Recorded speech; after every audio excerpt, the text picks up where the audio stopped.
The courtroom in Columbus was packed so tight that every breath felt shared. Cameras flashed from the gallery, reporters craned over each other, and the tension in the air tightened around Rain Boudreau like a rope.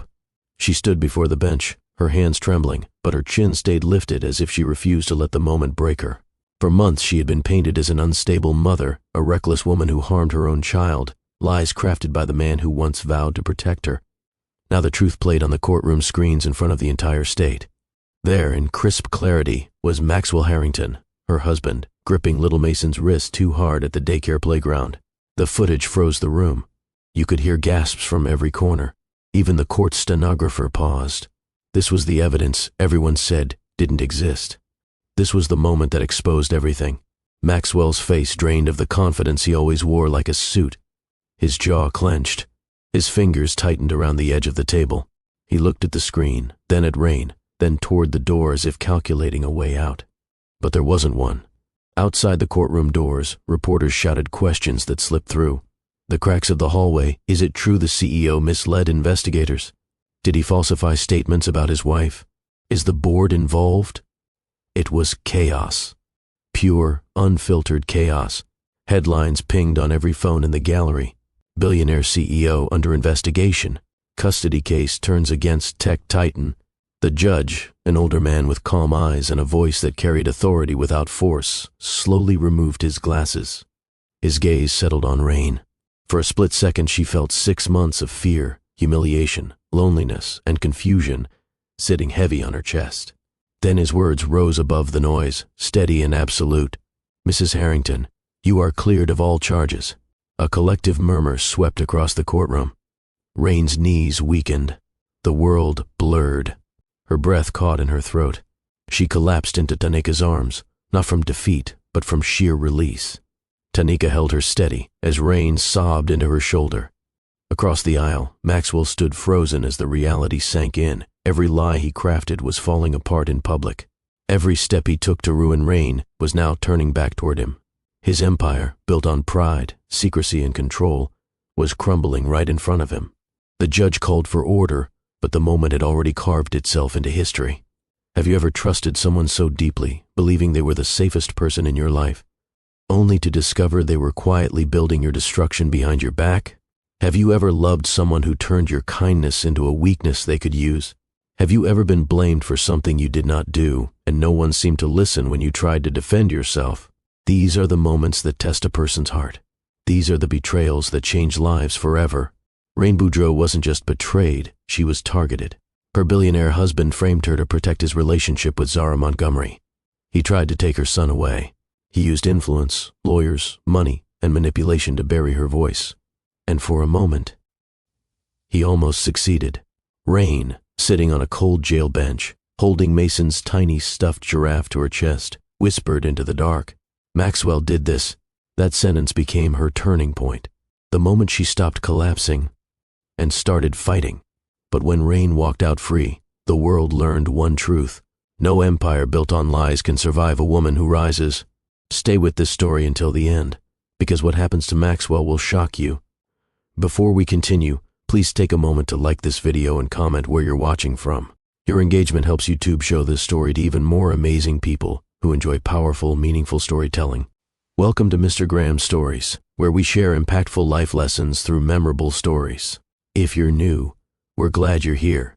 Subscribe to our YouTube channel and join us for more inspiring stories. The morning sunlight poured gently through the tall windows of the Harrington home, casting a warm glow across the kitchen as Rain Boudreau placed a plate of fresh waffles in front of Mason. Their son grinned wide, swinging his legs beneath the island stool, while pretending his fork was a spaceship, challenging the syrup bottle to a duel. "Mommy, look, Captain Syrup is under attack," Mason announced, launching an imaginary blast at his breakfast. Rain laughed, smoothing a hand over his curls. "Captain Syrup better retreat before he loses the battle," she teased. Mason erupted into giggles, nearly toppling his juice cup. Maxwell Harrington entered the kitchen moments later, rolling his sleeves to his elbows in a way that made him look more like a playful husband than the hard-edged CEO everyone knew downtown. He tapped the bowl of scrambled eggs with his spoon, pretending to inspect it like a scientist. Mason, who approved this breakfast. "These eggs look suspiciously fluffy," he said, pretending to narrow his eyes. "Daddy, they're perfect." Mason insisted, reaching to steal some from the pan. Maxwell bent down, kissed the top of Rain's head, and whispered, "Good morning, superstar." His affection felt natural, familiar, the kind of small tenderness that once made Rain believe they were unshakable. She smiled back, warming under the gentle touch. For a moment, everything felt untouched by the storms waiting outside these walls. As they settled at the table, Mason abruptly lifted a bright red superhero cape he had hidden under his pajamas. "Ta-da! I'm wearing it to breakfast." Maxwell gasped dramatically. "A superhero dining with us mere mortals? What an honor." Rain shook her head with amusement. "Only if our guest behaves. Heroes still have to finish their waffles." Mason nodded seriously, saluting them both before diving into his plate. There was laughter. There was warmth, the kind that made the house feel alive. A buzz from Maxwell's phone broke the rhythm. The message preview flashed across the screen for half a second, too quick for Rain to fully see, but she caught the tense flick in Maxwell's eyes. Something unreadable. He slipped the phone into his pocket. "I have a meeting downtown," he said lightly. "One of those last-minute investor things." Rain tilted her head. "On a Saturday?" "Yeah, you know how it is. They pretend to value my weekends," Maxwell joked, but the smile didn't quite reach his eyes. Rain sensed the off note, but chose not to press. Today was supposed to be easy, peaceful, a day filled with friends and laughter. As Maxwell finished his coffee, he brushed a thumb against Rain's cheek. "I'll be home early for our date night. Don't have too much fun without me, Mrs. Harrington." She nudged him playfully. "Only if you promise to actually show up on time." Maxwell chuckled, kissed her temple, and headed toward the door. Mason chased him halfway through the living room to give him a final superhero hug before he left. "I'll miss you, Daddy," Mason yelled. "I'll miss you more," Maxwell replied, pulling him into a tight squeeze. The front door shut behind him, leaving the house with a soft stillness. Rain turned back toward the kitchen, tidying the plates as Mason danced around with his cape floating behind him. These were the mornings she fought hard to build. Stability, love, routine. The kind of life she wished she had grown up with. Her boutique was thriving. Her family was growing. Her marriage, at least on most days, felt true. She took comfort in believing that Maxwell still valued the home they created. Yet that faint flicker in his eyes gnawed at her, the way he avoided the message notification, the stiffness in his breath. Something tugged at her instincts, but she pushed it away. She always pushed it away. "Mommy, when is Auntie Tanika coming?" Mason asked, pulling her from her thoughts. "She'll be here soon," Rain said, checking the time. "Why? You planning to show her your superhero moves?" Mason nodded vigorously. "She said she'd help me practice my flying punches." Rain laughed again. "I'm not sure the living room is ready for that." Minutes later, the doorbell rang. Mason sprinted to greet Tanika, shouting her name like he hadn't seen her in years. Tanika stepped inside, full of energy as always, wearing her favorite sunflower earrings and carrying a bag of pastries. "Good morning, Harringtons. I brought sugar and chaos." Rain hugged her tightly. "Perfect. We needed both." They moved into the sun-filled living room, where Tanika set down the pastries and immediately joined Mason in his superhero routine. She mimicked dramatic battle cries, while Mason leaped from the sofa to the carpet with exaggerated grace. Rain watched the scene, laughing. Her heart felt full, yet a shadow of worry tugged at the back of her mind. Tanika eventually plopped onto the couch, catching her breath. "Girl, I needed this break. My students were wild yesterday.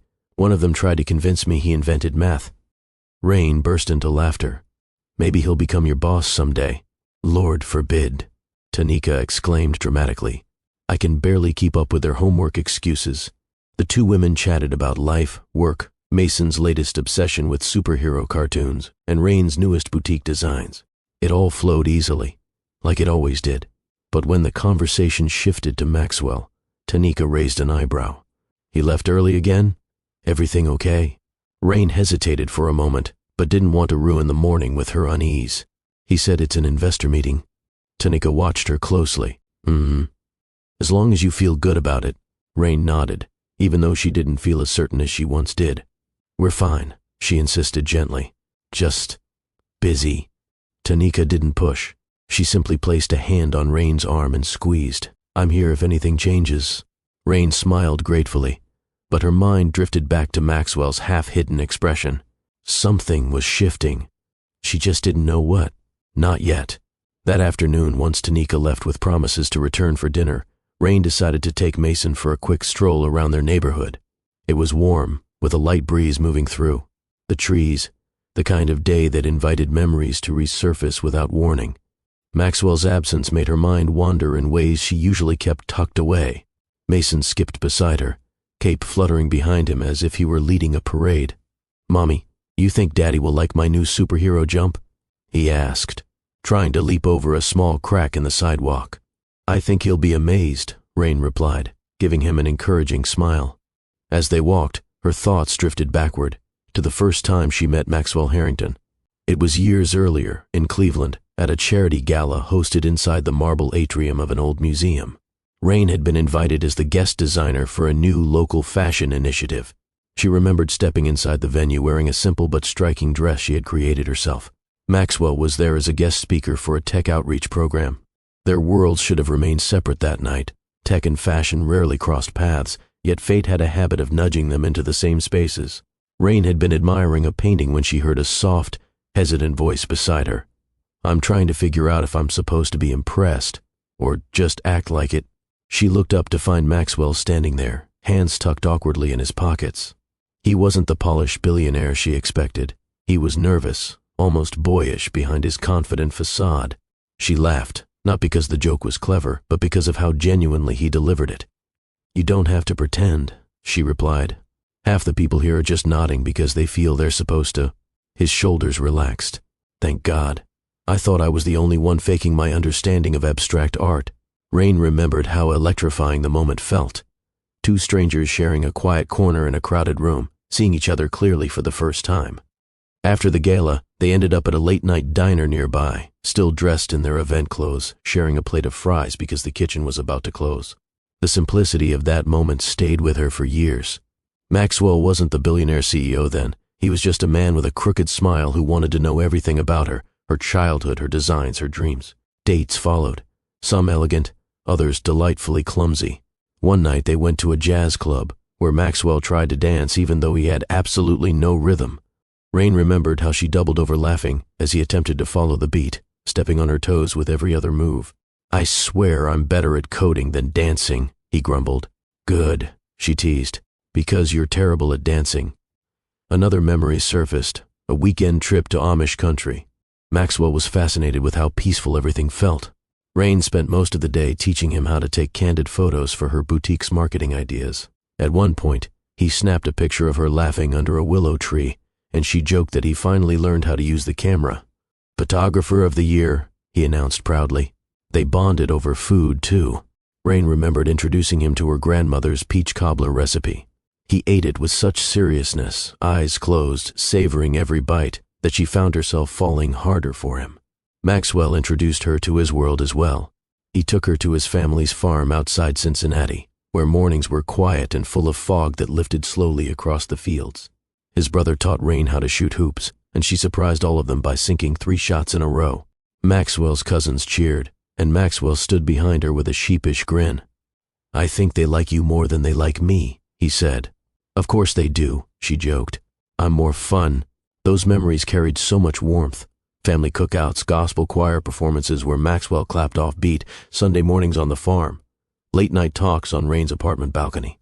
She had believed their relationship was something rare, a bridge between two different worlds, held together by respect and an eagerness to learn from one another. As she pushed Mason gently on a swing at the neighborhood playground, she thought back to the night Maxwell proposed.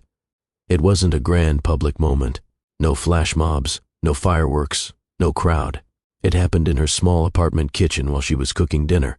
Maxwell had walked in holding a ring box and said quietly, "I can build companies, but I don't want to build a life without you in it." It wasn't poetic. It wasn't dramatic, but it was real, and it moved her so deeply that she said yes before he even finished the sentence. Everything after that felt like an unexpected dream. The wedding, buying their home, preparing Mason's nursery, Maxwell beaming the day their son was born. For years, Rain carried that memory as a reminder of who Maxwell was at his core. But as she watched Mason laugh on the swing, her chest tightened. When exactly had things changed? When did that sincere man transform into someone who hid his phone, worked more hours than he was home, and brushed off every concern with a quick explanation? Rain breathed deeply and reminded herself that every marriage goes through difficult seasons. Maybe Maxwell was carrying something he hadn't learned to express. Maybe the stress was suffocating him. Maybe she was overthinking again. Mason jumped off the swing and ran toward her with his cape flowing. "Mommy, did you see how high I went?" "I saw, baby." "You're getting stronger every day," she said, scooping him into her arms.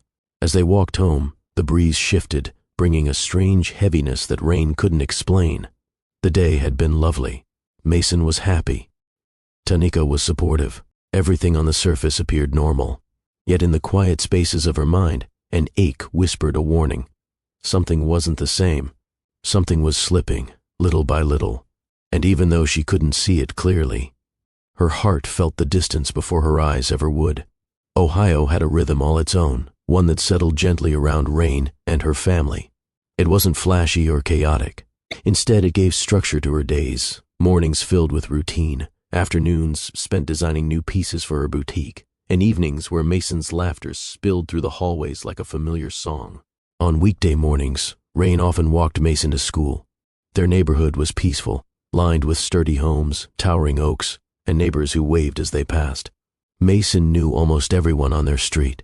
Older couples adored him. Younger families invited him to playdates. Even the mailman greeted him like an old friend. Rain loved those walks. She saw her life reflected in every small exchange. The warm greetings, the ease of interaction, the smiles that crossed racial and cultural lines without hesitation. Ohio was not perfect, but here, in their pocket of Columbus, she felt embraced. Maxwell joined them when he could, rare on weekdays but more frequent on weekends. He'd walk with one hand holding Mason's backpack, and the other intertwined with Rain's. On those mornings, other parents sometimes whispered, not maliciously, but with quiet curiosity. An African-American designer married to a tech mogul wasn't something they saw every day. Most smiled warmly. Some asked polite questions. A few simply stared, unsure how to place them in a world where people still fit others into comfortable boxes. Yet none of it bothered Rain. She held Maxwell's hand proudly, and he held hers tightly in return. One Saturday morning, the three of them stopped at a neighborhood cafe. Mason insisted on wearing his superhero cape, and the barista played along, calling him the Guardian of Columbus. Maxwell ordered Rain's favorite latte before she even stepped in line. "How do you always remember?" Rain teased. Maxwell shrugged playfully. "Easy. You're unforgettable." Their differences were always present, but not in a way that separated them. Instead, they blended, like the two cultures they came from. Her Gullah roots full of tradition, rhythm, and vibrant storytelling, his Midwestern upbringing rooted in quiet strength and practicality. Their home reflected that balance. Art from Rain's heritage hung on the walls beside black and white photographs from Maxwell's family farm. Mason's room combined it all: posters of space heroes, hand-woven quilts from Rain's relatives, and wooden toys Maxwell's brother sent during holidays. Sunday afternoons often became a melting pot of both worlds. Rain's family would stop by, Auntie Phyllis always first through the door, carrying dishes that filled the house with familiar scents. Maxwell helped set the table while Mason danced through the living room. One weekend, Auntie Phyllis brought a pot of red rice that had everyone hovering over the stove. "You're going to spoil us," Maxwell joked as he tried to sneak a spoonful. Auntie Phyllis slapped his hand away playfully. "Not until everyone's seated. Even billionaires can wait their turn." Rain laughed at the mock scolding, and Maxwell accepted it with a sheepish grin. There were moments when cultural differences surfaced naturally, like when Rain's cousins spoke rapid-fire Gullah expressions during storytelling sessions, leaving Maxwell blinking in confusion, or when Maxwell insisted on bringing his family's traditional pies to cookouts, prompting Rain's uncles to debate which region prepared them better. But those moments brought them closer. Each difference became part of the fabric of their marriage, something to laugh about, learn from, and cherish. Rain's boutique was gaining traction around this time. Orders increased, fashion bloggers were beginning to notice her designs, and local stores had begun showcasing her pieces. She worked late into the night sometimes, sketching new styles at the dining table. Maxwell often joined her, reviewing spreadsheets while she drew. One evening, she looked up to find him analyzing her marketing numbers with intense focus. "You don't have to do that," Rain said softly. "I want to," Maxwell replied. "Your work is brilliant. You just need the right exposure." He showed her new ways to organize customer feedback, helped her streamline online orders, and even reached out to a business contact who agreed to feature her designs at a conference. "You're building something incredible," he told her. "You deserve help, and you deserve recognition." Rain's heart warmed at how invested he seemed. It felt good, deeply good, to have her husband believe in her dream. His support came naturally back then, without hesitation or resentment. There was no competition, no bruised ego, no hidden agenda, just love, just partnership. On one memorable afternoon, Maxwell surprised her by bringing home a mannequin for her workspace. "You said you needed one to visualize your dresses better," he said, carrying it in with exaggerated effort. "I may not know fashion, but I know tools." Rain hugged him tightly. "Thank you," she whispered. For a long time, those moments carried her. They explained why she kept fighting for the stability of their marriage later on. Before the shadows crept in, before lies seeped through the cracks, before distance settled between them, there was a foundation built on sincerity. As she tucked Mason into bed one night, she glanced toward the living room where Maxwell sat working. His soft humming drifted down the hallway, off-key, as always, and Rain smiled at the sound. That was their life then, imperfect, blended, but whole. And for a while, nothing felt strong enough to shake it. Rain always made sure that Mason grew up grounded in both the worlds that shaped him. Her Gullah roots were a living part of her identity, not only in stories passed down, but in the rhythms, flavors, and wisdom that flowed naturally through her daily life. She wanted Mason to feel that same connection, to know where he came from, and to take pride in it. One summer weekend, Rain decided to take Mason on a cultural day, something she often did when she wanted to center herself. She set up a small table in the backyard, filled with ingredients she learned to use from her grandmother. Mason sat on a stool, watching with wide eyes as she worked through each step. "Mommy, what's this one called again?" he asked, pointing at a small bowl of spices. "That's a special blend my grandmother taught me. It goes into dishes that take time and patience. Like me?" He joked, grinning. Rain laughed. "Exactly like you." She explained pieces of the Gullah language she remembered from her childhood, teaching Mason simple words and their meanings. He repeated them with enthusiasm, sometimes stumbling, sometimes saying them so adorably wrong that Rain had to pause to laugh. A warm breeze moved through the yard as Rain stirred a pot, letting Mason sprinkle in the spices. He looked up with a proud smile. "I'm helping like Daddy helps you with your dresses." "You sure are," she said, touching his cheek. "You're part of both of us." Later that week, Rain invited Maxwell to join her at a community church gathering, something she attended consistently, even after marriage. Maxwell wasn't raised in a religious household, but he respected the comfort and joy it brought her. The choir was practicing that evening, and Rain wanted him and Mason to experience it together. The church was alive when they entered, voices merging with the deep sound of the piano, feet tapping lightly against the wooden floors. Rain greeted familiar faces, while Mason held Maxwell's hand, staring in awe at the colorful choir robes. When the choir began a new song, the room filled with harmony so powerful that even Maxwell straightened up. Rain watched him, noticing the way he leaned forward, almost drawn in by the waves of sound. She nudged him gently. "Beautiful, right?" she whispered. He nodded. "I didn't expect it to hit like this." Mason swayed excitedly, imitating the choir's movements. Rain scooped him into her arms so he could see better. The choir director noticed them and gave Rain a warm wave before continuing. Every note, every clap, every joyful burst of sound wrapped around them like a shared heartbeat. Rain felt her worlds merge, her family standing beside her, connected through something that was deeply hers. When the practice ended, a few choir members came over to greet Maxwell. One of them nudged him lightly. "We heard about your company's expansion. Blessings to you, brother." Maxwell nodded, visibly humbled. "Thank you." "I'm honored to be here." Rain squeezed his hand. Maxwell wasn't perfect, but in these moments he tried, and that meant something. Sunday cookouts were another place where worlds blended easily. Rain's family gatherings were full of noise, laughter, and cousins who argued lovingly over who made the best seasoning mix. The food was always abundant: bowls of red rice, crab stew, grilled corn, and desserts that vanished within minutes. Maxwell never missed a chance to attend. Even when he didn't understand all the jokes or the teasing thrown his way, he was present, carrying plates, handing out drinks, and getting roped into games he wasn't prepared for. One afternoon, the family organized a 3-legged race. Rain refused to participate because she claimed her dress was too expensive to risk grass stains. Maxwell stepped up instead, paired with one of Rain's energetic cousins. The countdown started. 3, 2, 1. They launched forward, legs tied together, wobbling uncontrollably. Maxwell's competitive streak kicked in, but his coordination didn't. Within seconds he toppled sideways, dragging Rain's cousin down with him as everyone burst into laughter. Rain bent over laughing so hard she had tears in her eyes. Maxwell lay on his back, breathless from laughing too. "That was not my fault," he insisted. "Your cousin has terrible balance. Boy, you better stop before I challenge you again." Her cousin yelled. Even Mason couldn't stop laughing. Daddy felt like a superhero who forgot to fly. Maxwell scooped Mason up and spun him around. Superheroes don't always get it right the first time. Moments like this gave Mason a sense of belonging in both families. He had Maxwell's calm curiosity and Rain's expressive spark. At cookouts, he chased his cousins across the yard. On trips to Maxwell's family farm, he roamed fields and learned to skip stones. One day after a cookout, Mason sat between Rain and Maxwell, licking melted ice cream from his fingers. "Mommy, am I part Gullah like you?" "Yes, baby," Rain said. "It's a part of your story." "And part of Daddy, too?" Maxwell smiled.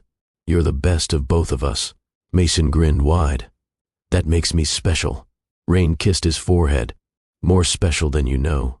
That evening, as they drove home with the windows down, Rain watched Maxwell from the passenger seat. He looked relaxed, content, the man she fell for, the man who once said he wanted to build a life with her. Rain didn't know how fragile that peace would become later. She didn't yet see the distance forming beneath the surface. For now, she held on to the truth she knew. They had built something beautiful across two different worlds. And for a long stretch of their life together, those worlds met in harmony through Rain, Maxwell, and Mason. Rain's boutique grew faster than she ever imagined. What began as a dream in her small apartment had transformed into a flourishing business that attracted local attention. Word spread throughout Columbus about her bold designs, carefully crafted fabrics, and the individuality woven into each piece. Fashion lovers from nearby towns began making the drive just to own something from her collection. On a bright Friday morning, Rain unlocked the boutique doors and stepped inside, inhaling the familiar scent of new fabric. Sunlight streamed through the front windows, illuminating the dresses she'd arranged on mannequins the night before. Her phone buzzed with new orders, 3 from a fashion blogger's post, 2 from customers planning for an upcoming city gala. "This is real," she whispered to herself, smiling. She worked with gratitude and precision, adjusting displays, answering messages, sketching new ideas in her notebook. Every stitch felt like a promise she made to herself years ago, a promise to build something lasting. Maxwell had once insisted she could become the face of Ohio's fashion scene, and now that prediction didn't seem far-fetched. Across the city, Maxwell was experiencing a rise of his own. His tech company was expanding rapidly, gaining new contracts, hiring fresh talent, and attracting investors from outside the Midwest. Articles praised his innovation, and his board of directors applauded the company's upward momentum. At home, evenings became a cycle shaped by dedication. Rain often cooked while Mason played with building blocks on the kitchen floor. Maxwell would walk through the door just in time for dinner, loosening his tie as he kissed Rain's cheek before lifting Mason high into the air. Laughter filled the kitchen, followed by bedtime routines they performed almost effortlessly, baths, stories, and whispers of good night in the darkened hallway. These routines gave Rain comfort. They gave Mason stability. They gave Maxwell a sense of normalcy after long days in conference rooms. Rain worked late into the evening some nights, sketches spread across the dining table. Maxwell would sit beside her with his laptop, typing as she drew. They didn't always talk, but the quiet companionship warmed her. One night, she paused her sketching and looked at Maxwell. "You ever get tired?" she asked softly. He smirked without looking up. "Tired is my default setting." Rain nudged his arm. "Seriously, you've been pushing yourself hard." Maxwell finally met her eyes. "I'm trying to build something big, Rain. For us, for Mason." She nodded. "I know. Just make sure you're still taking care of yourself." His smile softened. "You're one to talk." They shared a quick laugh before returning to their work, unaware that the rhythm of their nights would soon shift. As the boutique gained traction, Rain began receiving invitations to local fashion events. One upscale venue in downtown Columbus requested she showcase her pieces for an autumn fundraiser. It was a big step, the kind of opportunity designers hoped for. When she told Maxwell, he reacted with surprising enthusiasm. "That's incredible. he said, pulling her into an embrace. "Send me the date. I'll make sure I'm there." Rain beamed. His support made everything sweeter. But not everything remained perfect. The first cracks in Maxwell's emotional balance appeared quietly, small moments that could be dismissed as stress if she wasn't paying close attention. One morning, as Rain prepared Mason's lunch, she noticed Maxwell sitting at the kitchen counter, staring into his coffee. His brow was furrowed, not in thought, but in something deeper. "You okay?" she asked. He blinked and forced a half smile. "Just numbers." Long week. Rain accepted it, but she couldn't ignore the distant look in his eyes. Later that week, she found Maxwell in his office at home, sitting in the dark. His laptop screen illuminated his face as he rubbed his temples. When she reached for his shoulder, he jumped slightly. "Sorry," he muttered. "Didn't hear you come in." "You're working too much," she said gently. He exhaled sharply, frustration flashing for a moment. "That's how this business works. I can't slack off now." Rain stepped back. His tone wasn't angry, just tense, a tension that settled in the room like an invisible weight. She didn't want to argue, so she kissed his forehead and left him to his work. But she noticed something else that night. He didn't return to bed until long after she fell asleep. Still, life moved forward, and for a while, the happiness overshadowed the strain. Mason's joy bridged every gap. Whenever Maxwell walked through the door, his son's enthusiasm lifted his spirits instantly. "Daddy, look, I built a tower taller than me." Maxwell's face lit up. "That's amazing, buddy." Moments like those reminded Rain of the husband she first fell for, the man who embraced fatherhood with genuine tenderness. But in quieter moments, she saw a flicker of something new, restlessness, distraction, pressure he didn't voice. The subtle shift became clearer one evening when Rain returned from a boutique meeting. She found Maxwell sitting on the sofa with his head buried in his hands. "Max?" she asked softly. He straightened quickly, masking whatever weighted him. "Everything's fine. How was your meeting?" Rain studied him. His eyes didn't match his tone, but she didn't press. She didn't want to add to whatever he was carrying. "My meeting went great," she said instead, taking a seat beside him. "They want to feature my designs at the gala next spring." "That's great," he said, smiling faintly. But his smile faltered before it fully formed. Rain leaned her head on his shoulder. He wrapped an arm around her, but even in that closeness, she felt a space between them she couldn't name. That night, she fell asleep easily. Maxwell did not. He lay awake long after the room grew silent, staring at the ceiling as if searching for answers he couldn't reach. Rain had no idea how deeply those first cracks would widen, how stress, ambition, and hidden choices would reshape the man she married. For now, she still believed they were on steady ground. For now, the world remained calm. But beneath the surface, the shift had already begun. Maxwell's rise in the tech world had always seemed unstoppable. But as autumn settled over Columbus, a different rhythm took over his company, one that hummed with pressure instead of momentum. Inside the glass-walled headquarters, the atmosphere shifted from collaborative energy to thinly veiled tension. Deadlines grew tighter. Investors demanded faster results. A new project rollout faced unexpected setbacks, and Maxwell spent more hours at the office than he had in years. He arrived before sunrise. He left long after the cleaning crews finished. He skipped lunch meetings, rescheduled calls, and retreated deeper into his work. Employees who once admired his drive began whispering in hallways, exchanging uneasy glances whenever he walked past. His normally confident stride became rigid, his shoulders weighed down by something he refused to name. In conference rooms, subtle changes appeared. Maxwell snapped more quickly. He paced during meetings. He reread documents multiple times as if searching for invisible errors. Team members exchanged looks, not judgmental ones, but the cautious kind people reserved for someone unraveling inwardly. Craig Vanderholt, Maxwell's second-in-command and longtime colleague, noticed the shift almost immediately. Craig had worked beside Maxwell for years, watching him build the company from a small team into a thriving powerhouse. He knew Maxwell's strengths, strategic thinking, determined leadership, and his weaknesses, workaholism, and internalizing everything. One afternoon, during a leadership meeting, Craig watched Maxwell stare blankly at a set of financial projections displayed on the screen. "Maxwell, you want to go over these numbers?" Craig prompted gently. Maxwell blinked as if pulled from a deep tunnel. Yeah. "Let's continue." But he didn't continue.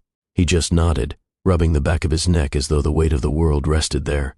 The room fell silent. The team waited. Maxwell forced a tight smile and motioned for Craig to proceed.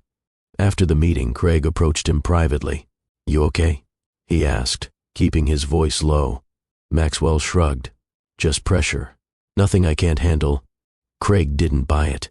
Something was off. Not just stress, but distraction. Maxwell's focus was fractured, his decision-making uneven. He postponed things he normally handled instantly. He forgot which clients he had spoken to that week. He reviewed files more than necessary, catching errors no one else mentioned. It wasn't just overwork. It was something deeper. But Craig respected boundaries, so he simply said, "If you need anything, I'm here." Maxwell nodded without meeting his eyes. Downstairs, the whispers grew whenever Maxwell's name entered a conversation. Some employees spoke in hushed tones about mistakes he made during presentations. Others murmured about sudden calls he took outside, pacing back and forth with irritation. Or something worse. "Did you hear him earlier?" One employee whispered in the break room. "He mixed up the project deadlines. That's not like him," another replied. "Something's going on. I heard he's been working weekends too. Who does he even talk to on those late-night calls?" Their curiosity grew, spreading through the company like an uneasy hum. Meanwhile, Rain continued running her boutique, unaware of the growing storm in Maxwell's professional life. She noticed him coming home later and more drained, but she assumed the business was simply in a busy season. She had seen him work hard before, she just didn't know what or who was adding fuel to the chaos. Back at headquarters, another subtle but significant presence became more visible around Maxwell, Zara Montgomery. Zara had always been ambitious, sharp, and relentless in her pursuit of influence. As the marketing director, she interacted with Maxwell on several projects, but lately her involvement expanded in ways that didn't go unnoticed by the staff. She attended meetings she traditionally wasn't part of. She lingered outside Maxwell's office, waiting for private discussions. Her laughter echoed softly through the corridor whenever Maxwell happened to walk by. People noticed. People whispered. Zara carried herself with confidence, too much at times, leaning into Maxwell's orbit with practiced ease. She spoke with certainty in meetings, offering opinions with the kind of boldness that suggested she felt protected. One afternoon, Craig walked past Maxwell's office and saw the door halfway open. Zara stood inside, holding a stack of papers while Maxwell leaned back in his chair, rubbing his forehead. "You need to take a break," Zara said, her voice softer than usual. "You're pushing too hard." Maxwell let out a shallow exhale. "I don't really have a choice." Zara stepped closer, lowering her tone. "You always have a choice. Let someone else carry some of this." Craig paused outside, unseen, listening for a moment before stepping away. He didn't know what bothered him more, Maxwell confiding in Zara or the familiarity in Zara's tone. Later, during a department review, Craig noticed Zara speaking over senior managers, pushing ideas Maxwell usually questioned, but this time, he simply nodded along. That wasn't Maxwell. That wasn't the man Craig had built this company with. Something in Maxwell had shifted, his judgment, his boundaries, his balance. It wasn't loud or obvious to everyone, but Craig saw it clearly. On his way out of the meeting, Craig caught Maxwell alone.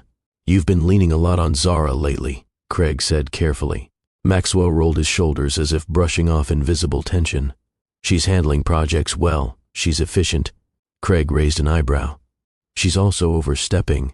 Maxwell's jaw tightened. "She's doing her job." Craig opened his mouth to respond, but Maxwell cut him off. "I'm fine, Craig." The finality in Maxwell's voice ended the conversation.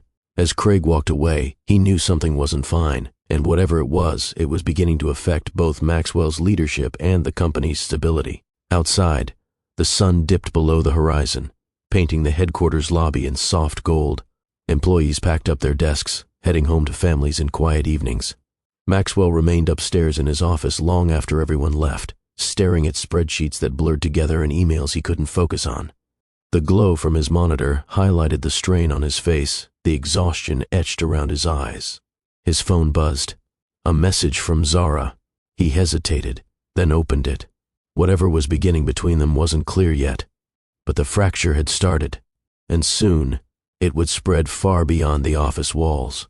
As September deepened, the evenings inside the Harrington home began to feel different. Not colder, not hostile, just marked by an absence Rain couldn't quite put into words. Maxwell still kissed her goodnight, still tucked Mason into bed, still carried himself with the outward confidence of a man in control. But something about the way he moved through the house had changed. He no longer lingered in the kitchen after dinner. He no longer sat beside her while she sketched new designs. He no longer hummed off-key while reviewing numbers. Instead, he drifted into his home office with his laptop under his arm, closing the door behind him with a softness that felt deliberate. Every night the house echoed with the same sound, the faint click of that office door, and each time Rain felt a small tug in her chest. One Thursday evening, after putting Mason to bed, she passed by Maxwell's office and noticed the light shining under the door. She paused, listening. Silence. She knocked gently. "Max?" She called. No answer. She tried again. "Do you need anything?" Still nothing. Rain swallowed her worry and returned to the living room, convincing herself he was simply concentrating deeply. She wrapped herself in a throw blanket and opened her sketchbook, but her pencil remained still on the page. Her thoughts drifted back to Maxwell's weary eyes at breakfast that morning, the half-hearted smile he'd given before rushing out the door, the way he brushed off her questions about his workload. She tried to draw, but every line felt heavy. Hours passed. The digital clock blinked 11:57 p.m. when she finally reached for her phone. She typed, "Hey love, you still working? Don't stay up too late." She hesitated before hitting send, worried she might sound needy or intrusive, but she pressed the button anyway. She waited and waited, but no reply came. It wasn't the first time. In recent weeks, Maxwell had become unreachable during late hours, his replies scattered or non-existent. These weren't deliberate acts of cruelty, not yet, but they built a quiet wall around him, a wall Rain increasingly sensed she wasn't allowed to climb. When midnight arrived, she checked the hallway again. His office door was still closed. The faint glow of his screen filtered through the crack at the bottom. She pulled her blanket tighter and whispered to herself, "He's just tired, just stressed. This is temporary." But deep down, an uneasiness was settling. The next morning, Rain debated whether to confront him, but Maxwell walked into the kitchen already dressed, bag slung over his shoulder, tie slightly crooked, a sign of hurried exhaustion. He kissed her cheek quickly. "Big day," he muttered. "I'll see you tonight. Did you get my message last night?" she asked gently. Maxwell paused only half a second. "Oh, yeah, I fell asleep in the office. Sorry." The explanation didn't match the light under the door she saw for hours, but she chose not to push. Mason ran into the room, a burst of energy that broke the tension. "Daddy, look at my drawing." Maxwell scooped him up. "It's amazing, buddy.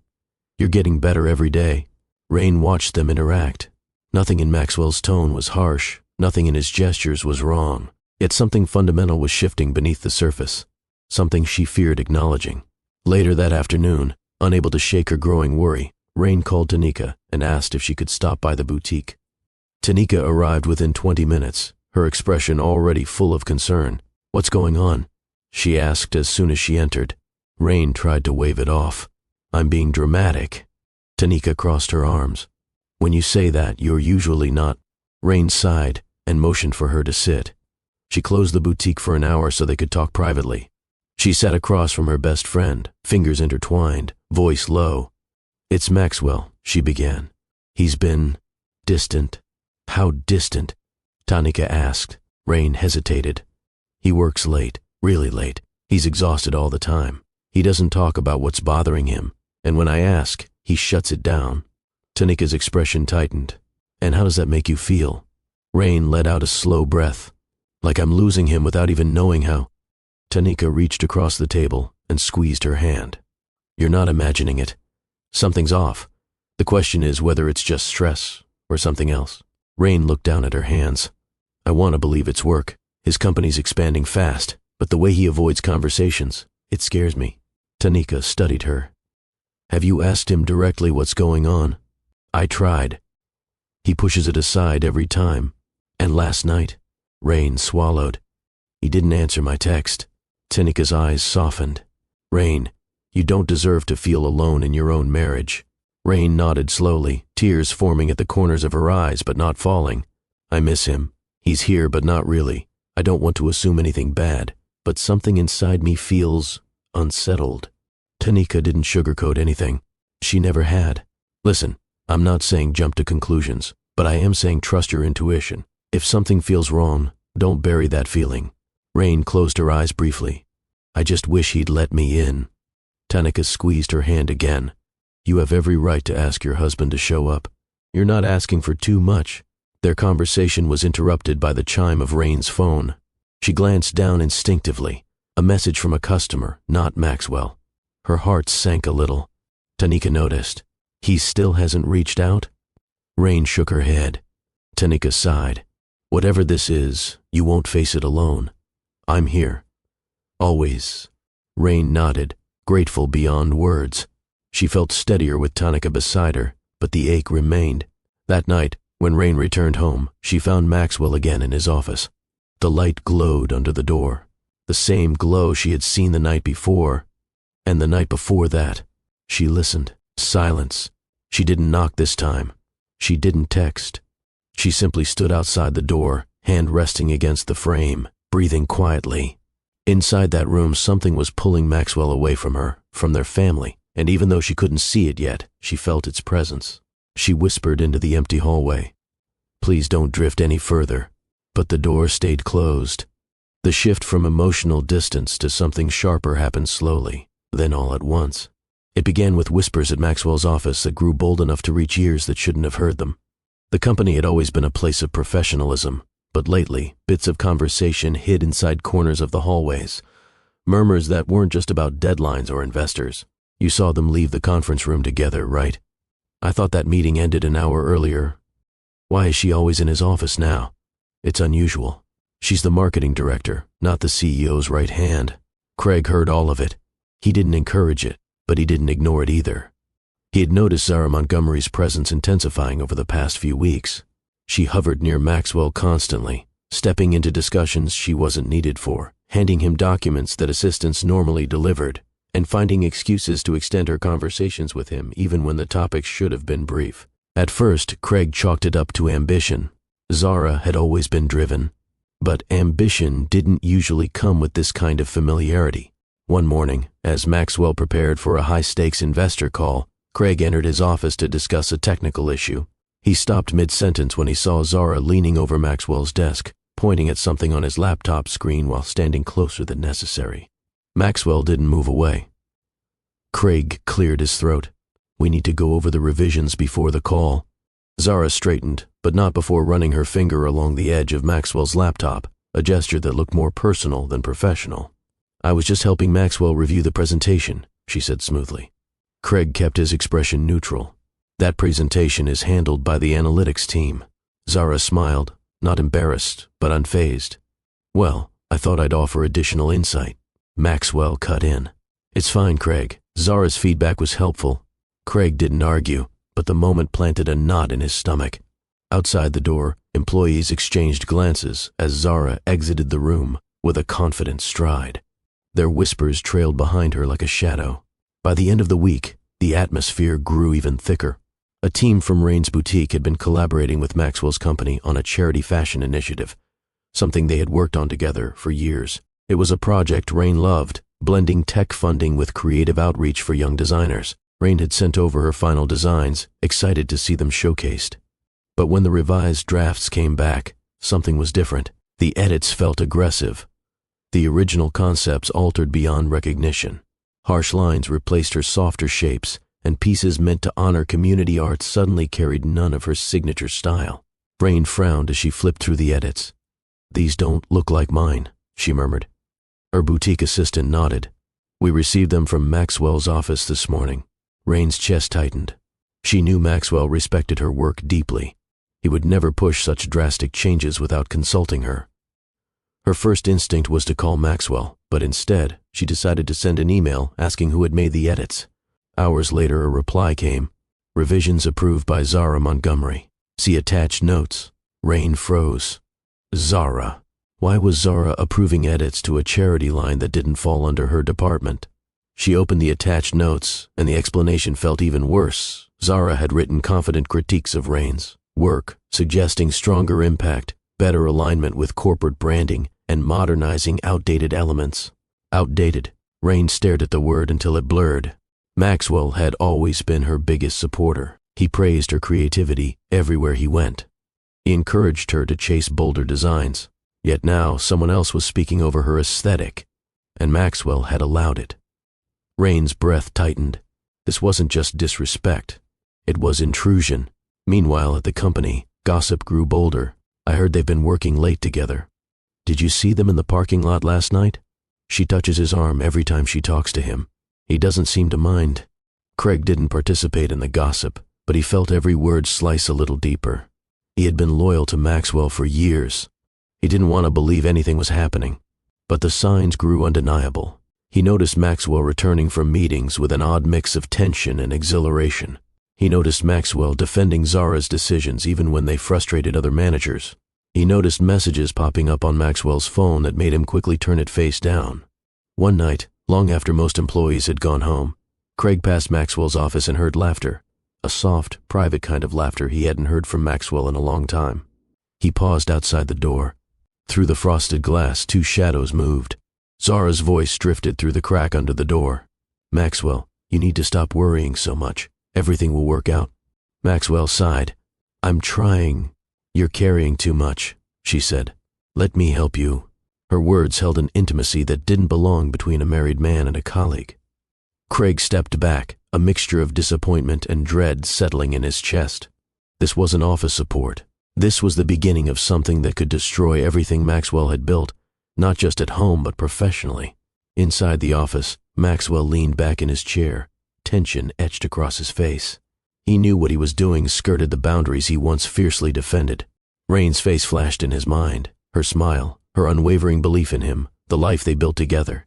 But then Zara stepped closer, not touching, not crossing the line fully, just close enough for him to feel the pull. Maxwell hesitated, fighting himself. His conscience whispered warnings, but the mix of stress, admiration, and escape was intoxicating. Zara made him feel understood in a way he couldn't explain or justify. He didn't push her away. And that was the moment everything shifted. The moment the fracture in his life widened into something dangerous. The moment the man Rain trusted began losing sight of the vows he made. The morning began like any other, with sunlight slipping through the curtains and the quiet hum of the neighborhood drifting into the Harrington home. Rain descended the staircase, still adjusting the sleeve of her robe, expecting to find her son watching cartoons or rummaging through the cereal cabinet. Instead, she stopped short at the sight of a thick folder placed neatly on the kitchen table. There was no note, no explanation, just a plain folder, one that did not belong to her. Something cold slid down Rain's spine. She approached slowly, her fingers trembling as she lifted the edge of the cover. Inside were glossy prints, each photograph more devastating than the last. Maxwell, Zara, together, not at the office, not in a meeting, but at a dimly lit restaurant in New York, his hand on her waist, her leaning into him with familiarity that stabbed Rain in the chest. Rain's breath hitched. She flipped to the next photo. Maxwell and Zara walking through a park, talking as if they had known each other far longer than Rain suspected. Another photo showed them stepping out of a car, Maxwell holding the door for Zara with an ease that once belonged to Rain alone. Her knees weakened. The kitchen suddenly felt too small, too quiet, too unbearable. She clutched the edge of the counter to steady herself. Her heart hammered wildly, each beat sending shards of disbelief through her. "No, this can't be real," she whispered. But the photos were real. The dates printed on the bottom corner were recent. Rain forced herself to turn to the final image, the one that ripped the air from her lungs. Maxwell leaning close to Zara, whispering something near her ear. Zara smiling in a way Rain recognized too well, the smile of someone being chosen. Rain's vision blurred. She pressed a hand over her mouth, trying to contain the sob rising inside her. She had suspected something was wrong. She felt Maxwell slipping away. But nothing prepared her for this. A floorboard creaked behind her. Maxwell entered the kitchen, adjusting his tie, completely unaware of the hurricane waiting for him. He was mid-sentence when he noticed her frozen posture. "Rain, you okay?" Rain turned toward him slowly, the folder clenched so tightly in her hands the edges bent inward. "What is this?" she asked, her voice barely above a whisper. Maxwell frowned. "What do you mean?" Rain opened the folder and let the photographs spill across the table like shards of glass. Maxwell froze. Every trace of color drained from his face as he stared at the images. His throat bobbed. His eyes flickered from the photos to Rain, searching for something, anything, that might save him from the truth that lay exposed. Rain, it's not what it looks like, he said quickly, stepping forward. Rain's breath shook. What exactly is it then? Because it looks like my husband is dating someone else. Maxwell reached for her arm, but she stepped back sharply. Rain, listen to me. Don't, she snapped, her voice cracking. Don't stand there and lie to me. Maxwell dragged a hand down his face, his composure cracking. It was work. She was upset about a project. We met to discuss. Stop. Rain pointed at the photos. You don't whisper to a colleague like that. You don't hold a colleague like that. That angle is misleading. Misleading? Rain laughed bitterly. You're holding her like she belongs to you. Maxwell's jaw tightened. I made mistakes. I should have set boundaries. But nothing happened. Rain's eyes filled again. Do you expect me to believe that, after everything I've felt these last few months? Silence fell between them, heavy, suffocating, undeniable. Upstairs, the soft sound of Mason humming to himself drifted down the staircase. Unaware, innocent, Rain looked up toward the second floor, heart aching at the thought that her son had no idea his world had just cracked open. Maxwell followed her gaze. Rain, please, let's talk about this calmly. Calmly. The word cut her. She felt heat rising into her face, her breaths sharp and ragged. Calm, Rain whispered. Do you have any idea what these pictures did to me? Do you understand what it feels like to be blindsided like this? To wake up believing my marriage was worth fighting for, only to find proof that the man I love has been living a double life? Maxwell opened his mouth, but she didn't let him speak. I stood by you, Rain said, voice trembling. When you were exhausted, when the company demanded everything from you, when you shut me out, I stayed. I believed in you, and you gave your attention to someone else. Maxwell's expression twisted, guilt flickering across his features. Rain, I swear, it didn't go as far as you think. Rain shook her head slowly. It went far enough. She felt the weight of betrayal crush against her ribs. Tears spilled freely now, running down her cheeks in silent streams. Maxwell stepped toward her again, desperate. Rain, please. But she lifted a trembling hand. Don't come closer. He stopped. The kitchen fell silent except for the faint sound of Mason playing upstairs, a reminder that life outside this moment still existed, innocent, untouched, unaware. Rain wiped her cheeks, but the pain did not fade. It sat heavy inside her, a raw, twisting wound she couldn't disguise. Without another word, she gathered the photos back into the folder and placed it firmly on the counter. This conversation isn't over, she said. But right now, I need space. Maxwell watched her walk away, the woman he took for granted now carrying a pain he could not undo.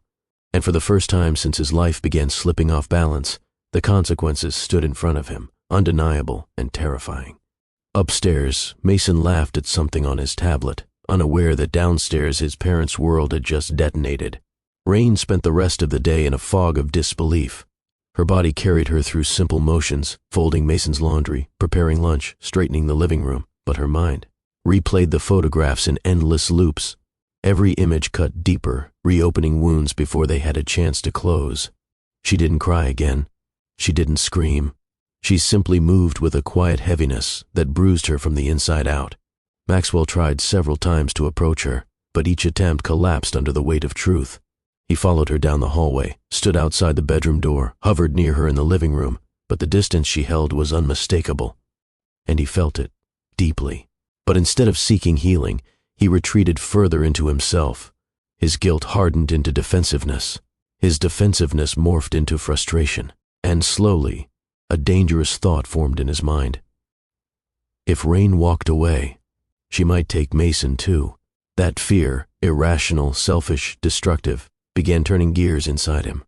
By evening, Mason bounded into the kitchen wearing his superhero cape again, unaware of the storm hovering between his parents. Mommy, can we go to the park tomorrow? He asked cheerfully. Rain forced a smile. Of course, baby. Maxwell swallowed hard, watching them. Jealousy and fear twisted inside him. He didn't know how to fix what he'd broken, but he knew one thing. Rain was pulling away. And that terrified him more than he cared to admit. Rain noticed Maxwell taking sudden interest in picking Mason up from daycare, something he rarely had time for before. He insisted he wanted to be more involved, a phrase that should have warmed her but instead felt strangely rehearsed. One afternoon, she arrived at the daycare only to find Mason already gone. Maxwell picked him up early, the receptionist said. Rain's stomach tightened. Early? Why? He didn't say, just signed him out and left. Rain thanked her and drove home, gripping the steering wheel until her knuckles whitened. She wasn't angry, not exactly, but uneasy. Everything Maxwell did lately carried a shadow behind it. When she walked through the door, Mason ran to her excitedly. "Mommy, Daddy took me for ice cream." Rain hugged him tightly. "That sounds fun, sweetheart." Maxwell stood in the kitchen, arms crossed, face unreadable. "I didn't think you'd mind," he said. Rain nodded, though discomfort lingered. "I don't mind, I just didn't know." "I'm his father," Maxwell replied. "I can spend time with him without scheduling it." There was an edge in his voice she hadn't heard before. She let it go. The wound between them was still raw. She didn't want to ignite another fight. But that was only the beginning. Rain received a call from the daycare in the middle of her boutique hours. The tone of the worker's voice sent chills through her immediately. "Rain, you need to come quickly." Mason had a fall. Her heart stopped. "Is he okay?" Rain asked, breath shaky. "He's with the nurse, but we think he needs to go to the hospital. He's asking for you." Rain didn't even lock the boutique door. She grabbed her bag and ran. When she arrived, Mason was sitting on the nurse's lap, tears streaming down his cheeks, holding his arm tenderly. "Mommy," he cried. Rain gathered him instantly. "Baby, I'm here. I'm right here. What happened?" she asked, trying to steady her voice. "He tripped in the play area," the nurse explained. "He landed on his arm. We think it's just a sprain, but it's better to let the hospital check." "I'm taking him right now," Rain said, already heading toward the exit. She didn't notice the daycare worker watching her, not out of concern, but calculation. Rain cradled Mason while nurses examined him. He whimpered, tears clinging to his lashes, and Rain kissed his forehead repeatedly. "It's okay, baby. You're safe. I've got you," she murmured. The doctor confirmed it was only a mild sprain. Relief flooded through her, so intense her knees nearly buckled. But something unsettling happened. While filling out paperwork, Rain noticed a nurse whispering to another team member while glancing her way. Rain assumed it had nothing to do with her. The ER was always busy, always chaotic. She didn't know this was the first step in a trap already set. Later that evening, Rain returned home with Mason wrapped in her arms. Maxwell arrived shortly after, stepping into the house with a look of shock. "What happened?" he demanded. Rain explained everything. The fall, the hospital, the sprain. Maxwell's jaw clenched tighter with every word. "You should have called me," he said. "I was focused on Mason." "You should have called," he repeated sharply. Rain blinked at the sudden harshness. "Maxwell, he was hurt. I did what any parent would do." He didn't respond. He simply turned away, breathing heavily. His reaction unsettled her again, but she dismissed it as fear. Maybe he was just shaken. Maybe. But the truth was far darker. Maxwell had already begun crafting a narrative, one where Rain appeared overwhelmed and negligent. He had set the foundation when he picked Mason up without notice. He had positioned himself as the stable parent, and now, with an accidental injury on record, he saw an opportunity, a cruel one. Rain was preparing breakfast when a firm knock sounded at the door. She wiped her hands on a towel, expecting a package delivery. Instead, 2 uniformed officers stood on her porch. "Mrs. Harrington?" The first one said. Rain's stomach dropped. "Yes, we received a report concerning your son." Rain's heart hammered. "A report? About what?" "Possible neglect," the officer replied. Rain froze. "That's not true. We need you to come with us for questioning." Rain shook her head in disbelief. "My son had an accident at daycare. I took him to the hospital. There was no neglect. We were informed you appeared impaired at the time." Rain's eyes widened. "What? That's impossible. We need to follow procedure," the officer said. Behind them, Maxwell appeared at the end of the driveway, hands in his pockets, expression carefully composed, not surprised, but expectant. Rain stared at him, mind reeling. "Maxwell," she whispered. "What did you do?" He didn't answer. Her world tilted, the betrayal deepening far beyond photographs. This wasn't just infidelity. This was calculated destruction. And before she could even gather her breath, one officer gently took her by the wrist while the other stepped inside to speak to Mason, who peeked from the hallway with wide, frightened eyes. "Mommy," he whimpered. Rain's heart shattered. "I'll be right back, baby," she called, voice cracking. "Mommy's okay." But nothing was okay. Maxwell had begun the battle for custody, and Rain never saw it coming. The cold metal chair scraped softly against the floor as Rain shifted, gripping the edge of the table in an attempt to steady her breath. The interrogation room felt impossibly small, a single flickering light overhead, pale gray walls, and the weight of accusation pressing against her chest like a physical force. She had never imagined herself in a place like this, not as a suspect, not as a mother being questioned about her child. A thin folder sat on the table between her and the officer. He leafed through papers while Rain stared at her trembling hands, trying to remind herself she hadn't done anything wrong. The officer finally looked up. "Mrs. Harrington, we received a report that you were under the influence while caring for your son during the daycare incident." Rain's head snapped up, disbelief flooding through her. "That's a lie." The officer nodded calmly, not judging, not agreeing, just observing. "We are required to investigate all claims." "I wasn't impaired," Rain insisted. "I rushed straight from my boutique when they called. I took my son to the hospital. I did everything right." According to the report, the officer continued, "You appeared disoriented, slow to respond, unsteady on your feet." Rain stared at him, stunned. "I was panicked. My son was hurt. Anyone would seem shaken." The officer folded his hands. "Do you consume alcohol during work hours?" "No," she replied firmly. "Do you use any medication that could impair judgment?" "No." He leaned back slightly. "Is there any reason your husband would believe you were unfit to care for your child at that time?" Rain felt the floor drop beneath her. Her husband, the man who once lifted Mason onto his shoulders and whispered promises of forever in her ear. The same man who stood in the driveway and watched her be taken away without a single word. Rain swallowed hard. "My husband is angry with me. He's trying to punish me. For what reason?" Rain closed her eyes briefly, pain spreading across her face. "I discovered he's been unfaithful." The officer paused. Something shifted in his gaze, not sympathy, but awareness. Marriage conflict often sat beneath cases like these. "Mrs. Harrington," he said quietly, "if there is marital discord, it's important you tell us. It may help clarify why this report was filed." Rain's voice trembled. "Maxwell he's not the man I thought he was, but I would never harm my child, ever." The officer studied her carefully. "Do you know who else was present during the incident?" Rain shook her head. "I only know what the daycare told me." He slid a photo across the table, a still frame from the daycare's camera system. Rain's heart lurched as she saw the moment Mason fell. But something was off. There she was, blurry, distorted, positioned near Mason in a way that suggested proximity to the fall. But Rain had been across the room that day. She remembered clearly because she'd spoken to one of the teachers moments before. "This angle makes it look like I'm closer than I was," Rain said, hands tightening.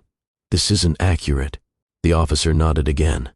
"We are aware camera angles can distort placement. Still, we need to consider all possibilities. Did you notice anyone acting oddly that day?" "No," Rain said softly. "It was a normal day. Except it wasn't. She just hadn't seen the trap forming." The officer closed the folder. "At this point, Mrs. Harrington, you are not under arrest. But given the report, we will need you to refrain from contact with your son until further review." Rain felt the air leave her lungs. "No," she whispered. "Please, no. He's my child. He needs me." "I understand the difficulty," the officer replied gently. "But this is temporary." Temporary. The kind of word people used when they didn't feel the consequences themselves. Rain's world blurred as she left the station. Her legs felt unsteady, her chest tight.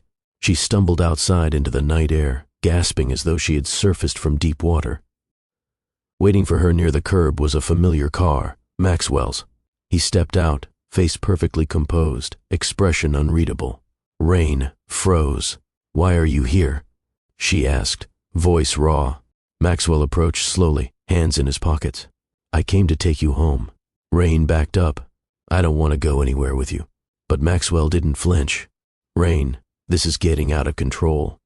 You need help." Her eyes widened. "Help? You did this to me. You filed a false report." Maxwell's jaw clenched, but his voice remained calm. "I filed a concern. A father has the right to protect his child." Rain shook with fury. Protect him from what? A loving mother who rushed him to the hospital? A mother you betrayed. Maxwell inhaled deeply. Let's not mix personal issues with parenting. Rain stared at him in disbelief. You're unbelievable. I'm being responsible, he said coldly. You're under stress, you've been emotional, and now. If you finish that sentence, Rain whispered, stepping closer. If you dare imply I'm unstable, I will never forgive you. Maxwell stepped back, but only slightly.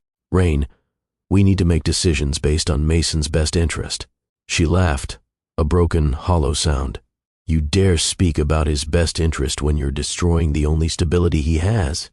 Maxwell didn't respond. He didn't have to. Because a moment later, he pulled a document from inside his coat and handed it to her. Rain's blood ran cold. The header was unmistakable. Petition for divorce and full custody request. Rain stared, unable to breathe. The letters blurred through her tears. No, she whispered. No, Maxwell. Not like this. Maxwell lowered his gaze. I'm sorry it came to this. You're sorry? She said, voice cracking in anguish. You cheat on me. You sabotage my role as Mason's mother. You humiliate me, and I'm the one being discarded. Maxwell's silence confirmed everything. The betrayal wasn't impulsive. It wasn't emotional confusion. It wasn't a lapse in judgment. It was deliberate, strategic, cruel. Rain clutched the document against her chest, each word stabbing deeper. She felt her knees weaken, and for a moment, she thought she would collapse on the sidewalk. Everything she built, her marriage, her family, her identity, had been crushed under Maxwell's calculated lies. Her voice dropped to a whisper. Why are you doing this to me? Maxwell looked away. It's for the best. Rain shook her head violently. For who? For you? For your mistake? For your guilt? He didn't answer. And that silence, that cold, emotionless silence, shattered whatever remained of her trust.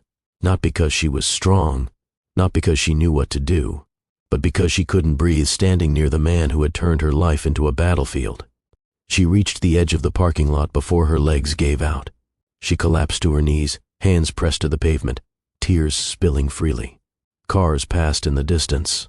The wind brushed against her hair, but the world felt muted, like she was trapped underwater, sinking deeper. For the first time in her life, Rain felt truly alone. No husband, no son, no safety, no certainty. Only broken pieces of a life she once believed would last forever. And in that darkness, that crushing, suffocating darkness, she hit rock bottom. The cold from the concrete seeped through the thin fabric of Rain's jumpsuit as she curled against the corner of the holding cell. Time inside the gray walls moved strangely. Seconds. Stretched into minutes, minutes warped into hours. The small barred window offered no comfort, only a strip of darkness that refused to shift. Rain sat stiffly on the cot, arms wrapped around the one thing that felt familiar in this nightmare, Mason's stuffed giraffe. She clutched it tightly against her chest, her fingers buried in the worn fabric, knuckles trembling. The scent of her son lingered faintly in the stitches, a mix of baby lotion and home, a reminder of the life waiting outside this suffocating room, a life someone was trying to steal from her. Her breath wavered as she shut her eyes. She replayed the moment the officers took her from the doorway of her home. She replayed Mason's terrified whisper, "Mommy," as a stranger's hand guided him back inside. The image struck her harder than any accusation the officers had spoken. She lowered her head, pressing her forehead to the soft plush of the giraffe. "Hold on for me, baby," she whispered. "Mommy's coming back to you." The cell clanged open and shut repeatedly as the night dragged on. Other detainees shifted, murmured, sighed, but Rain remained silent, unmoving. The ache in her chest pulsed like a clock, slow, relentless. This wasn't her life. This wasn't her story. This wasn't who she was. And yet Maxwell had placed her here. Her own husband, the father of her child, the man she defended even when he pulled away. A tear finally broke free, sliding down her cheek. She wiped it quickly. Crying felt dangerous, as if the moment she allowed herself to fall apart, she would never recover. She forced herself to breathe. Slow, steady, deep, the way her grandmother taught her during childhood storms. "You rise when the world knocks you down," her grandmother used to say. "You rise because you must." Rain repeated the words in her mind like a mantra, clinging to the truth hidden inside them. Around midnight, a guard approached her cell. "You have someone here for you." Rain startled, gripping the giraffe tighter. "Who?" But she didn't need the answer. She heard the footsteps, fast, emotional, purposeful. "Rain!"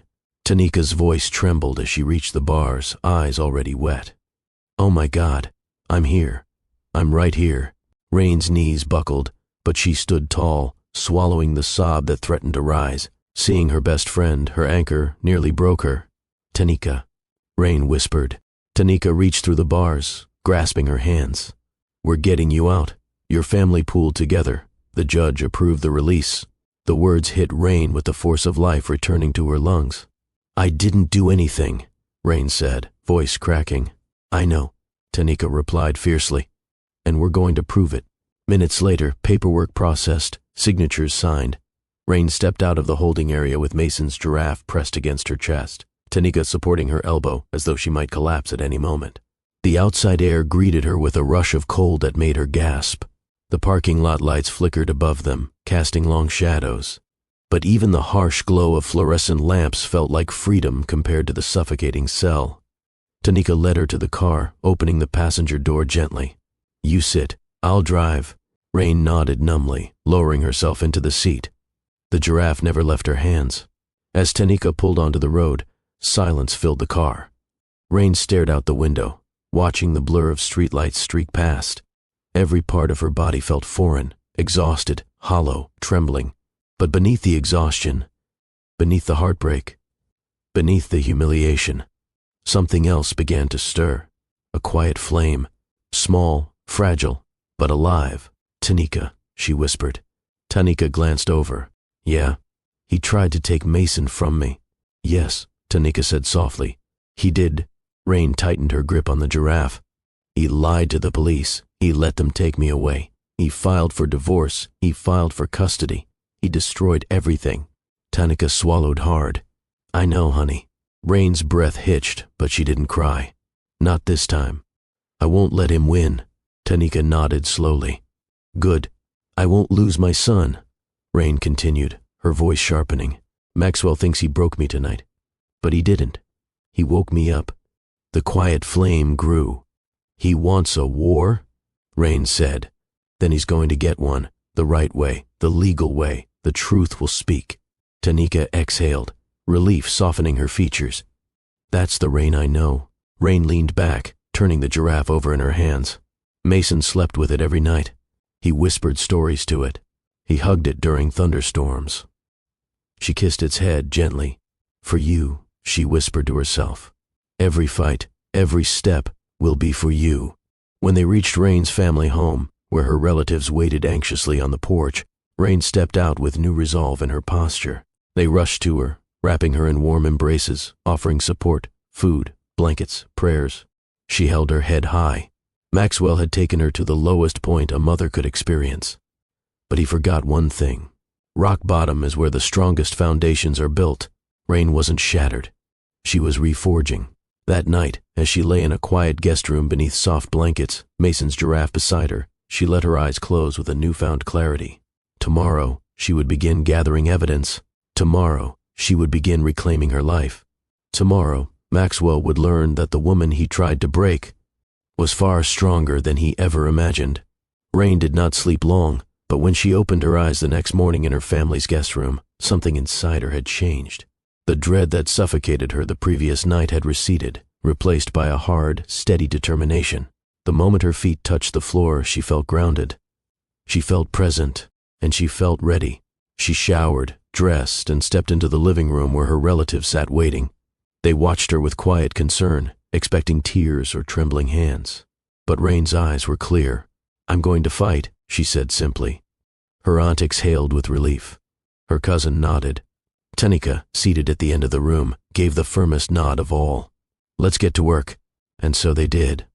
Rain began by meeting with the family attorney, a calm older woman who listened without interruption as Rain recounted the false report, the daycare accident, and Maxwell's sudden custody attack. "Maxwell is building a narrative," the attorney said. "We have to dismantle it piece by piece, show the truth." Rain nodded. "Where do we start?" "With the daycare, surveillance footage, teacher statements, Rain's phone records, hospital documentation, payment trail from Maxwell's accounts." There was more evidence than Maxwell realized, because he'd been sloppy. Guilt made people sloppy. The attorney asked Rain, "Do you remember anything unusual from that day?" Rain thought hard. Then her breath caught. He picked Mason up early the day before. He never does that. The attorney leaned forward. That's important. Piece by piece, they assembled the puzzle, one that exposed the truth Maxwell hoped would stay buried. The attorney obtained footage from the daycare's main hallway, not just the angle Maxwell used in his accusation. And this footage told a different story. Crystal clear, undeniable, devastating. Rain watched with trembling hands as the video revealed Maxwell holding Mason's arm too tightly, Maxwell tugging him in impatience, Maxwell losing his grip, causing Mason to stumble, Maxwell looking around before stepping out of frame. Rain pressed her hand to her mouth. "He hurt our son," she whispered through tears she refused to let fall. The attorney set her hand gently on Rain's shoulder. "This will change everything." 2 days later, Rain walked into the Franklin County Courthouse with her spine straight, her chin lifted, and Tanika gripping her hand like armor. Maxwell arrived moments later, dressed in a crisp suit, jaw tight, aura cold and confident. He assumed Rain was broken. He assumed today was just another step toward taking Mason away. But when he saw Rain's posture, no slump, no fear, something flickered in his eyes. The judge entered. Everyone rose. Rain felt her heart thump steadily in her chest. She didn't breathe deeply. She didn't need to. She simply existed in the moment, anchored by resolve. The attorney for Maxwell began with a practiced speech dripping in false concern.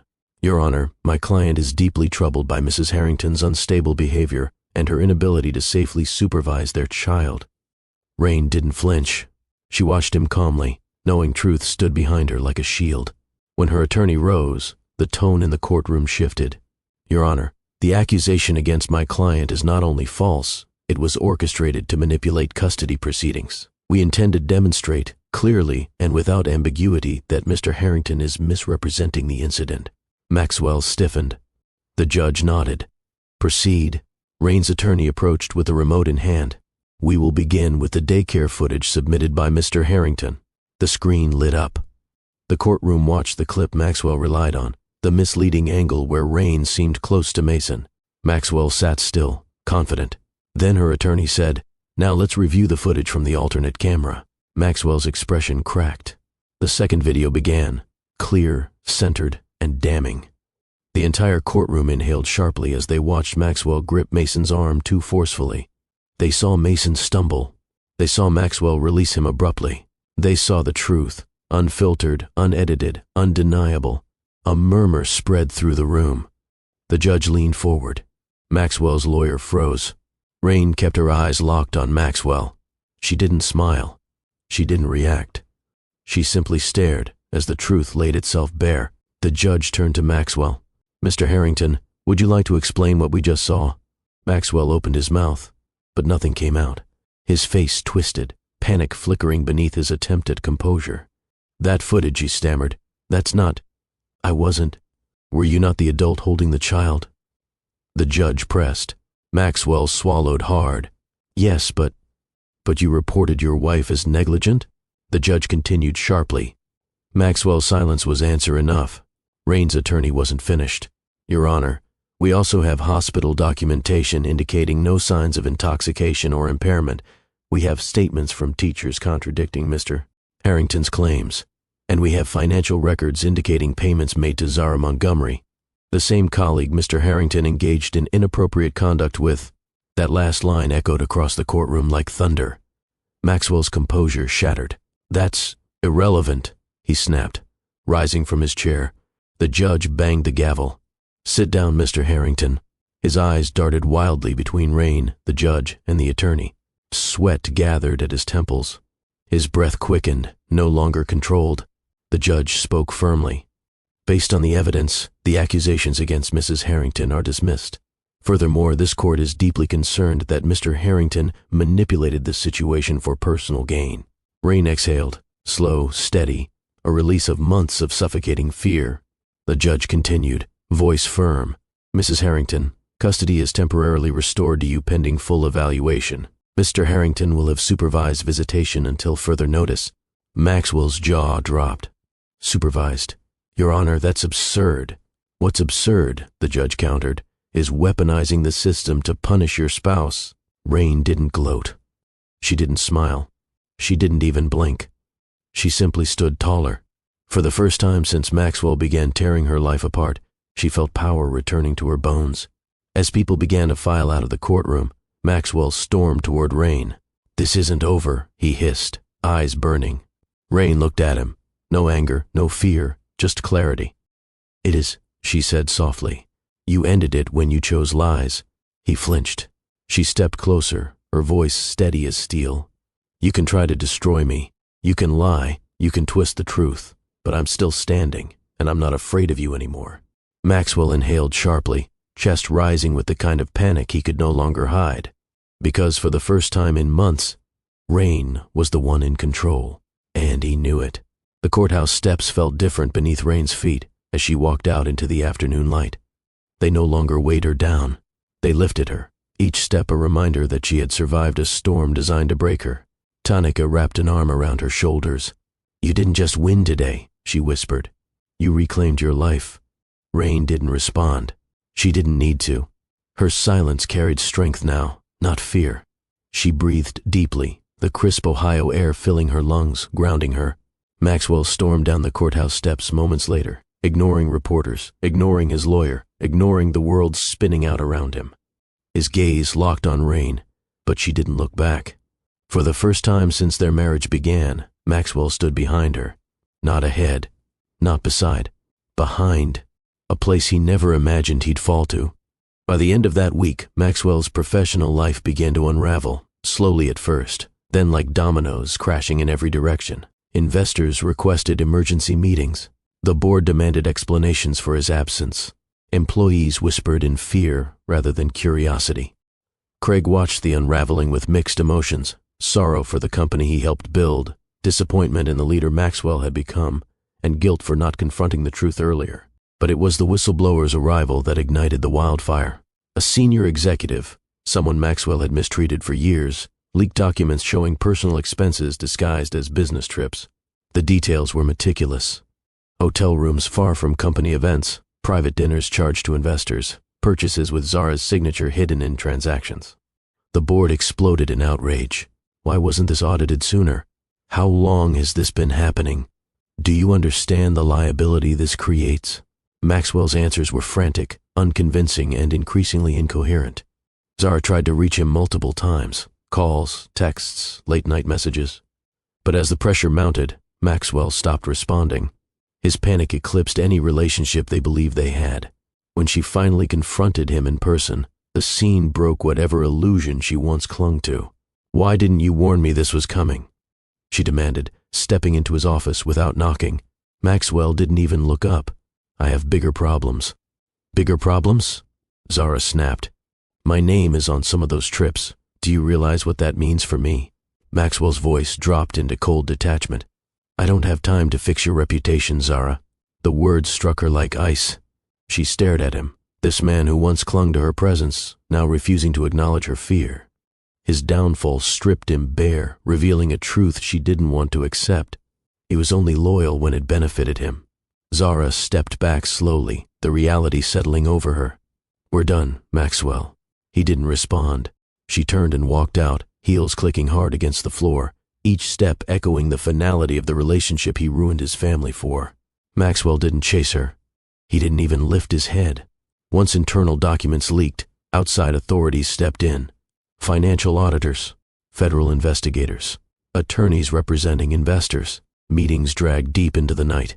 Maxwell could no longer hide behind charm or strategy. Both had evaporated. His signature projects were frozen.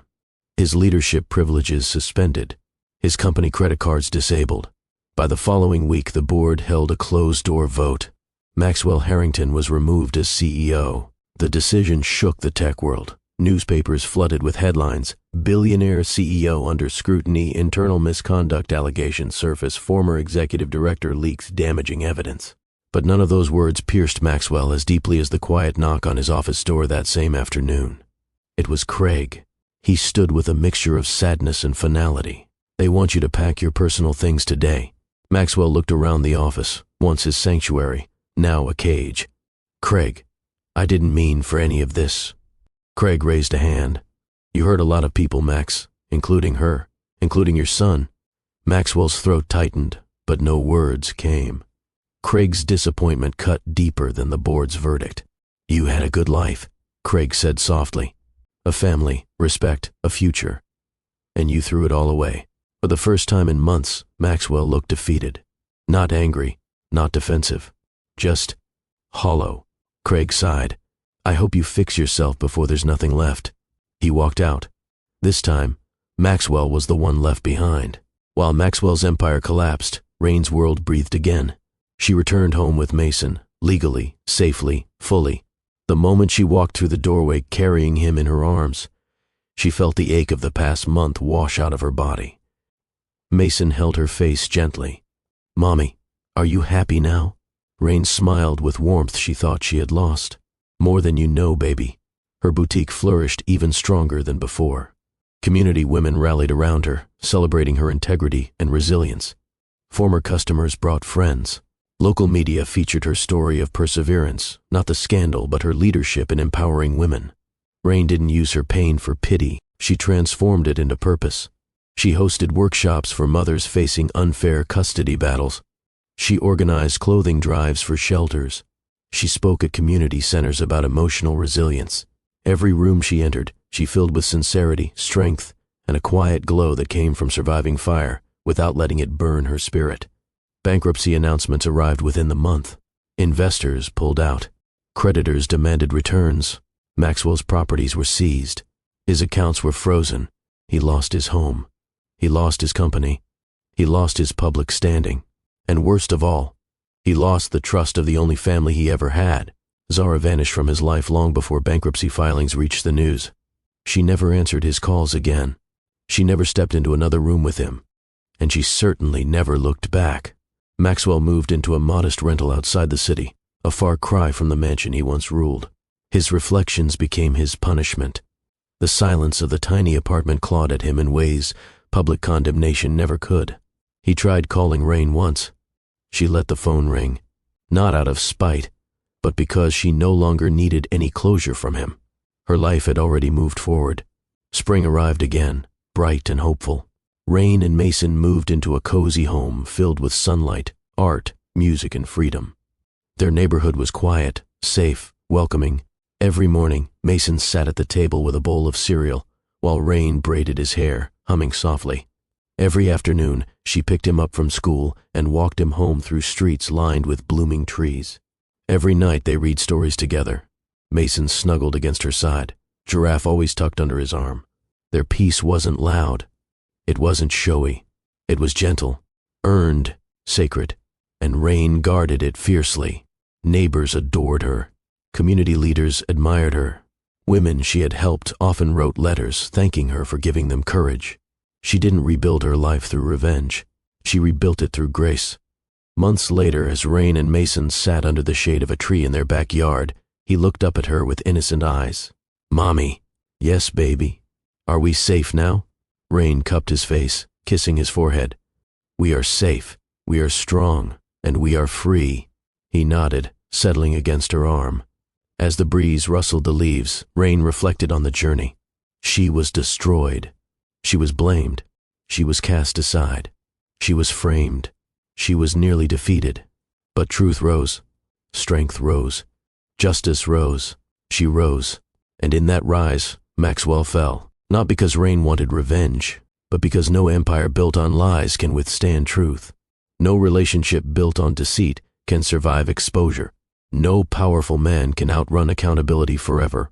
Rain stood tall because she held on to integrity. Maxwell fell because he let go of his. And that, Rain realized, was the moral her story would carry forever.